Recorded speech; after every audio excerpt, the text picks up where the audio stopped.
Nagluto ako ng palabok. Niluto ko muna yung pusit na binigay sa akin ng suki ko. Itatoppings ko. Ngayon nagbigisa na ako ng bawang sibuyas. Nalagyan ko na ng atsuete. Yung mantika. Nag-crave kasi ako sa palabok kaya magpapalabok ako. Nahimay ko na rin yung tinapa. Tapos nag-ano din ako ng itlog na maalat. Ayan, nagdurog din ako ng itlog na maalat. Ihahalo ko sa paggisa para masarap yung aking palabok. Isa rin natin ng konting ham. Ayan. Tsaka dinurog na tokwa. Ito yung aking dinurog na tokwa.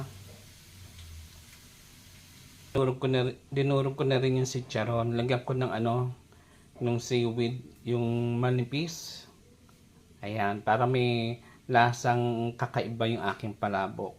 Yung konting ham isinama ko na. So ngayon lalagay ko na itong tokwa muna bago yung itlog na maalat.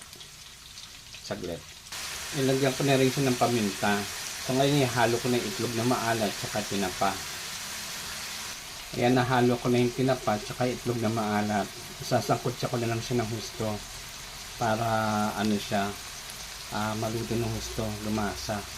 Ayan, luto na ang palabok ko. Lalagyan ko na ng toppings na chicharon na dinurog, itlog na i-grater ko, tsaka puset. Mamaya ipakita ko yung outcome. Ayan guys, tapos na yung aking palabok. Ay, itlog pa pala.